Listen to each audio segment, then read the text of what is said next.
टाकला जातो हिंदू हक्की ओळख दाखवली तर.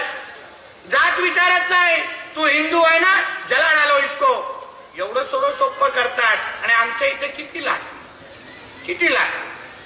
अन्य एवढं आहे ना. मोदीजी चालत नाही, बिलकुल मोदीजी चालत नाही. नाही आमको मोदी नाही. पण मोदी साहेबांच्या सगळ्या योजनांनी या लोकांना घर भरायचं. ह्या लोकांना अन्य एवढे मुख्यमंत्री म्हणून देवेंद्र फडणवीस साहेब चालणार नाही. पण लाडली बहीण योजनेसाठी बुरका करून सगळेजण पुढे उभं राहील. सगळीकडे पुढे उभं राहील. योजनेचा 100% लाभ घ्यायचा. पण ह्या हिंदू राष्ट्राला हिंदू राष्ट्र म्हणायचं नाही. ही जी काय हिंमत हे लोक जे करतात ना, त्या विरुद्ध बोलण्याचं काम आपण सगळ्या जणांनी करायला पाहिजे. आज आपल्या महाराष्ट्राच्या सरकारने हे ना चळवळ करू नका रे, उभं राहा, काय होत नाही. एक सापडला ना परत जाणार नाही तो, परत चिंता करू नको. काय चिंता करू, मी तयारीमध्ये येतो, उगाच थोडी भाषण करायला. माझ्या सभेतून परत मस्ती केल्यावर कोण 2 पायावर जात नाही. चिंता करू नका. व्याख्यान ते करतायत, मी नाही.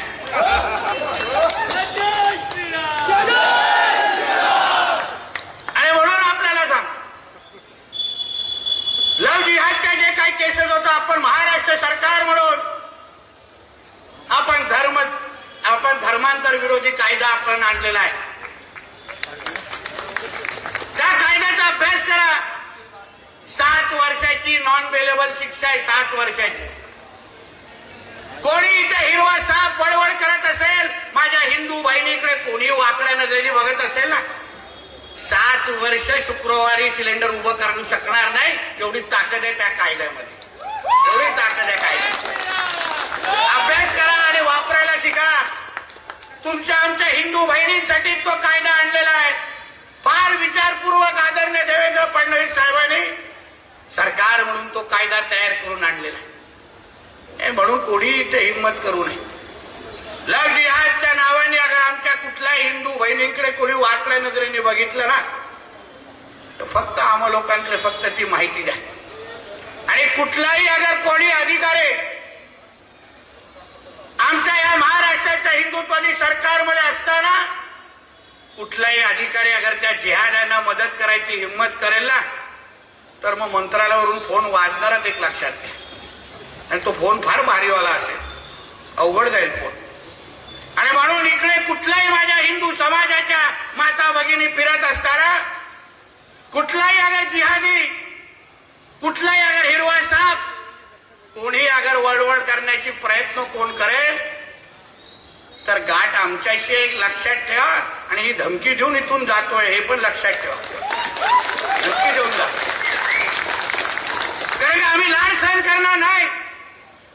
आमच्या हिंदू राष्ट्रामध्ये हिंदू सुरक्षित असल्याच पाहिजे, ही भूमिका आमच्या सगळ्या जणांची आहे. आणि म्हणूनच या हिंदू संमेलनाच्या निमित्ताने आपण एकत्र येणं, संघटित राहणं, एकत्र म्हणून आपली ताकद ओळखणं हे अत्यंत गरजेचं आहे. नाहीतर बघा आजूबाजूला काय हे नालायक प्रत्येक गोष्टीमध्ये जिहाद करतात.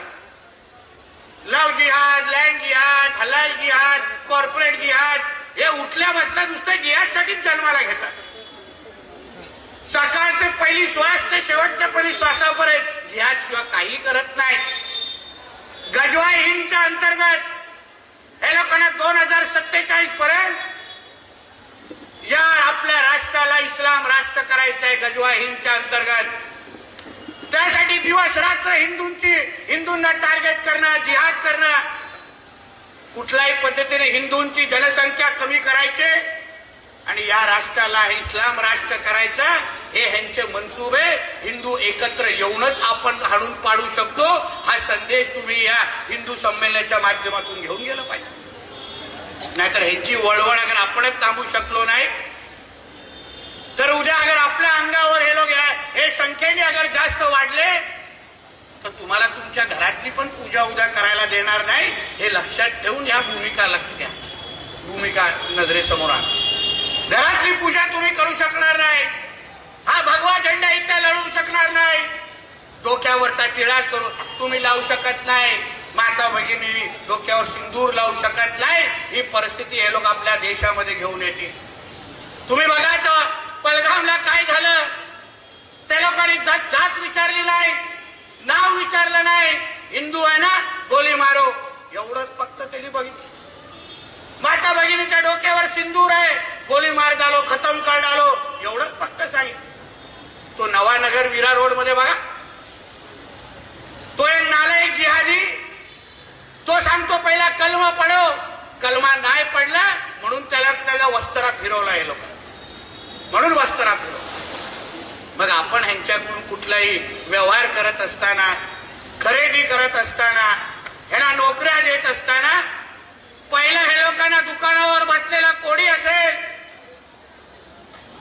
दुकानाचा फलक जय श्रीराम असला तरी हे आतमध्ये कधी कधी अब्दुल बसला असतो. पहिले त्याला सांगा, तू पहिले हनुमान चालीसा बोल के बता, तू हनुमान चालीसा बोलेगा तो ही तेरे से लूंगा नहीं लेंगे, मैं आगे दुकान पे चली जाऊं. बघा कशीच नीट होती. कारण जेवढा पैसा हे लोक जमा करतात तो सगळ्याचा सगळा जिहादला वापरतात. एक तुम्ही समजून घेऊन वागा पाहिजे, सगळ्याचा सगळा जिहादला वापरतात, दुसरं कुठलंच काम नाही. म्हणून नोकऱ्या द्यायच्या असते, खरेदी करायची असतील तर ते फक्त हिंदूंनाच दिली पाहिजे, ही भूमिका आपल्या सगळ्या जणांची असलीच पाहिजे. ताई आमच्या मालतीताई आमच्या HR मध्ये पण ऐकलेलं त्यांची, पण मी त्याच्या त्या विषयात जाणार नाहीतर बघा TCS मध्ये काय झालं नाशिकमध्ये, ती हिदा खान जी कोण आहे कुठेतरी सापडेल, ती काय लांब जात नाही. पण बघा हे किती कडवट असतात.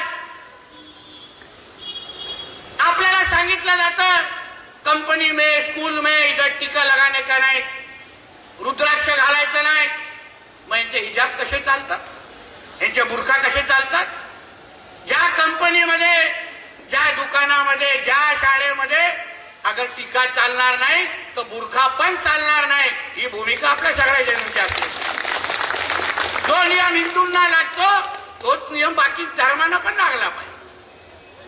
नाहीतर आम्हाला वेगळे नियम, तुम्हाला वेगळे नियम. चल हे काय तुझा अब्बाचा पाकिस्तान नाही, हा माझा हिंदू राष्ट्र आहे. ते लाड सगळे तुझे तिथे होणार, इथे होणार नाही, नाही होणार इथे.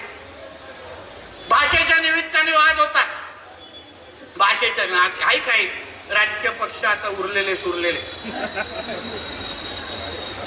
छाती ताणून बोलताय सबको मराठी आना ही चाहिए.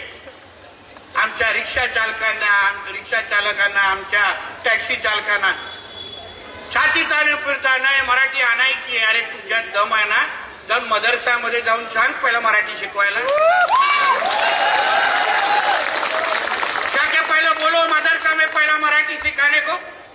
कल का अजान ये मराठी में ही होना चाहिए, फिर हम सब लोग मराठी सीखेंगे.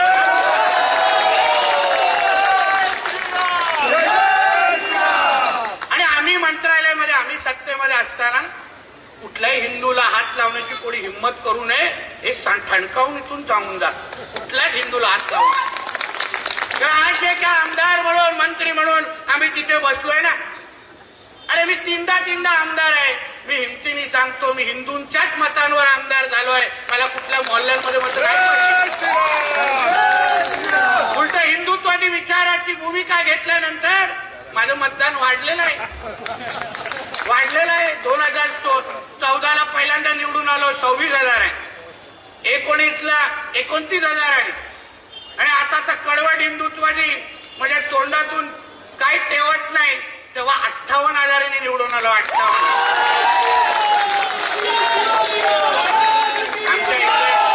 आमच्या इकडच्या थोड्या लोकप्रतिनिधी शिका जरा. हे नाही येणार तुमच्यासाठी, हे कोण येत नाही. यांचा जेव्हा विषय येतो तेव्हा हे धर्मासाठी उभं राहतात, आपल्यासाठी उभं राहत नाही. हे पहिले लिहून ठेवा.